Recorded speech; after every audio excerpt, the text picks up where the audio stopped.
tinha 17 para 18 anos, foi no dia da minha primeira comunhão. Porque desde então, eu entrei na igreja porque eu fiz um contrato com uma menina que eu namorava, então para conquistar ela disse que iria casar na igreja. Eu falei, o que eu tenho que fazer? Precisa fazer primeiro a Eucaristia, então eu vou fazer para que eu pudesse conquistá-la. Mentira! Então naquele momento ali era meramente com esse pretexto.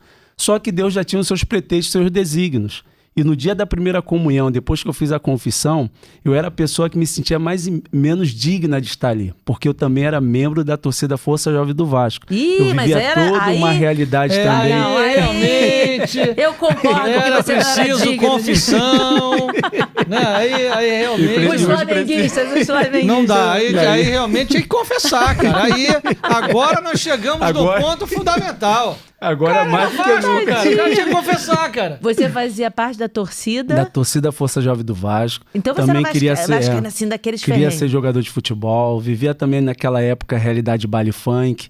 Na antiga TV Manchete também, quando teve reportagem de briga de torcida organizada, uma das primeiras pessoas que apareceu fui eu também. Rapaz, dentro do trem. Então vivia toda uma realidade que as pessoas falavam assim, sai dessa vida que você vai morrer. Ele era briguento. Então vivia tudo isso, fazia karatê também, lutava, então já tinha toda uma realidade também daquela época, que era o momento também, o auge ali da minha adolescência, né?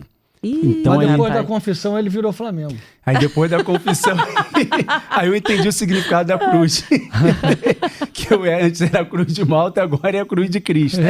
Então, dentro desse momento, quando eu fiz a primeira Eucaristia com o Padre Antônio, saudosa memória, da paróquia Nossa Senhora do Rosário de Pompeia, disse Corpo de Cristo, que eu comunguei pela primeira vez, eu voltei para o banco, comecei a chorar, e naquele momento ali minha vida foi totalmente transformada. E a minha vontade era de correr na igreja e gritar para todo mundo que que eu descobri o amor e queria de fato levar essa experiência a todas as pessoas. Antes, para mim, era algo que não tinha nenhuma pretensão, mas naquele momento da Eucaristia foi o momento que eu falo que foi o meu encontro com Deus, a experiência de batismo no Espírito Santo, que transformou completamente a minha vida. E a partir daquele momento, ninguém precisou falar comigo o que eu teria que fazer ou deixar de fazer. O próprio Espírito Santo, como vai dizer São João, uma de suas cartas, a própria unção de Cristo foi me ensinando como que eu deveria proceder. Aí deixei a torcida, fui deixando outras coisas, e ali naquele momento a minha vida foi sendo transformada e moldada nesse catolicismo, e sou muito grato a Deus pela Igreja Católica, porque nela eu recebi tudo. Uma pessoa que não gostava de estudar, uma pessoa que já era destinada a ser qualquer uma das outras, como meus amigos também foram, de brigas, questão de prisão, de morte, e Deus me tirou daquela realidade para me dar dignidade. E a partir disso, eu me tornei homem, responsável, aprendi também, gostei a estudar, de sorte que também fiz a faculdade de Direito, tornei advogado, e hoje a nossa vida aí vai sendo construída a partir desse impacto concreto com Deus. Que transformação, né? Sim. Mas com a primeira comunhão. Com a primeira comunhão. Imagina com a segunda, com a terceira, com a quarta. O que Deus não foi fazendo dentro deste homem e transformando ele. Porque às vezes as pessoas já não têm a real dimensão do que é a Eucaristia. Que não é uma representação. O padre falou aquilo, está representando, é para simbolizar o que Jesus fez lá na última ceia. Não é para simbolizar. Ali está verdadeiramente o corpo e o sangue de Jesus. Sim.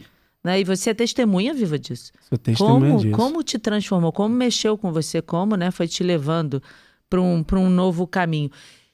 E mas você não casou com essa menina? Não. Deus só usou ela de pretexto. Só usou ela de pretexto e logo depois terminamos porque a minha sede foi tão grande de querer Deus que eu não queria mais viver o que estava vivendo antes. Aí comecei a viver de fato, mergulhar naquilo que eu estava vivendo na igreja. E seus amigos sem entender nada, né? Ninguém entendeu nada, meus pais já estavam preocupados achando que eu ia ser padre, e eles tudo protestantes, então havia toda uma preocupação nisso. Eles já eram protestantes? Já eram protestantes já nessa época. De qual eu já igreja? Ia da igreja metodista, eu já frequentava com eles a igreja, só que eu era adolescente e eu fiz um acordo com Deus. Eu sei que tu és o caminho, a verdade e a vida, porque eu vi que minha família saiu de toda uma realidade caótica de outras religiões e foi para a questão ali da igreja protestante. Acabei vendo uma transformação de fato na minha família. Só que eu disse que iria curtir a vida e depois de 70 anos seria o melhor pastor da igreja.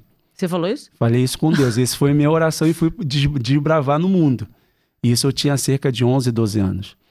E foi justamente com 12 anos que eu me associei à torcida Força Jovem do Vasco. Só que com 17 anos, Deus entendeu errado, ou eu que falei de forma errada. Com 17 anos, Deus me chamou para viver. Você disse que era com quanto? Com 70 anos. Não, ele falou 71. Ele inverteu os números. Ele botou 17. 17 ali, resolveu minha vida. Falou, eu vou poupar esse menino de tantos anos de sofrimento, de tantos anos de perdição, tantos anos de pecado. Porque pode ser que ele não chegue lá no final. Peraí, vamos ajudar esse rapaz aqui. E foi providencial, porque foi pela Eucaristia que veio minha transformação. E vivendo numa realidade, uma casa protestante, aquilo dali também foi um pretexto de Deus também para que eu pudesse ali, de fato, assumir o catolicismo. Exatamente. Numa casa que ninguém vive a Eucaristia... E eu não gostava também de Nossa Senhora. Não é. Não tinha nenhuma afeição também a Nossa Senhora. É porque você ouvia muita coisa. Ouvia muita coisa e as misturas também que se tinha. Então já tinha visto uma realidade, uma imagem, outra religião. Então aquilo dali me causava uma certa estranheza. Mas agora ele no e às vezes até uma repulsa, né? Olha no peito dele ali, olha ele no peito dele. Do silêncio. E aí depois eu vi que todo um chamado para viver também uma vocação e uma comunidade mariana. Então, a terceira tarde com Maria, a imagem foi da Virgem do Silêncio. Que é 89. belíssimo. Como fazem confusão com a imagem de Nossa Senhora, né? Sim. Como passam uma mensagem errada, como falam coisas erradas. E que, olha, isso é um dos motivos para o desagravo do Imaculado Coração de Maria. Um dos 5 motivos, são 5 sábados que a pessoa precisa ir. É até importante a gente falar isso para as pessoas. Nossa Senhora de Fátima pediu que fizesse o desagravo ao seu Imaculado Coração. E aí, o que nós podemos fazer, né? E isso foi dado para a irmã Lúcia e para a humanidade toda. Ou seja, para mim, para você, para o Bertaldo, para quem está assistindo.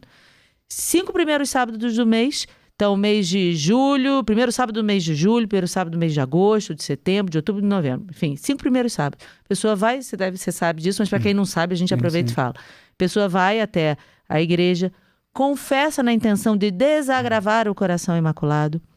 A pessoa precisa comungar, participar da missa, né, e comungar nessa intenção de desagravar. Não vai pedir por mais nada, pelo pai que está doente, pela filha que está com problema, nada. Vai só desagravar.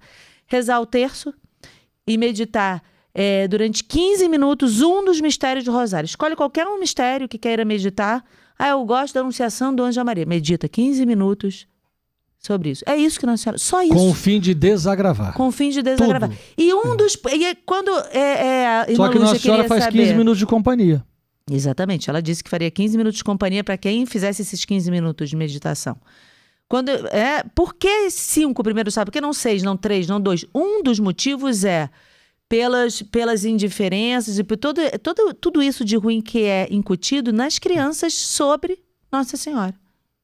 Olha só. Inclusive pelas imagens. Aí sim, pela como é que chama?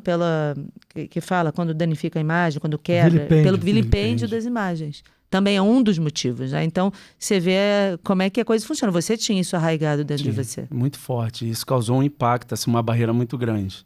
E depois Deus foi trabalhando, eu fui entendendo e compreendendo e depois fiquei apaixonado. E você ia sozinho para missa? Todo mundo ir para a igreja protestante, você sozinho para missa. E o bonito também que eu pude levar para minha casa também a realidade do catolicismo. Porque havia muitas influências também. Então eles tinham respeito. Então nós, por meio do meu testemunho também, a minha casa começou a entender um pouco também da realidade da Igreja Católica. Você começou a desmistificar, né? Isso. A gente não é por isso, não é assim. Porque às vezes fica aquele rádio corredor, a pessoa ouvindo coisas, a Igreja Católica faz isso, olha lá, adoram imagem, por exemplo. Sim. Aí você começou a explicar, não, a gente não adora imagem. Aí comecei a trabalhar, catequizar, né? Catequizá-los e vendo, e graças a Deus, assim, hoje é uma abertura, tem uma abertura muito grande, e até algumas realidades que eu realizava na casa de evangelização, na comunidade, eles iam, entendeu? E respeitava. Minha mãe faleceu esse ano, né? No dia 3 de janeiro. Todas as lives que eu fazia, até mesmo rezando o terço, ela participava. Então, assim, começou também a ter todo um movimento disso. Não consegui trazê-la, nem meu irmão. Meu irmão hoje é pastor da igreja metodista, meu outro irmão também é protestante. Mas São quantos irmãos? São 4 irmãos, uma faleceu, um que é policial e outro que é pastor. Entendeu? E toda a minha casa acabou indo para a igreja protestante e eu permaneci ali na igreja católica. Firme e forte.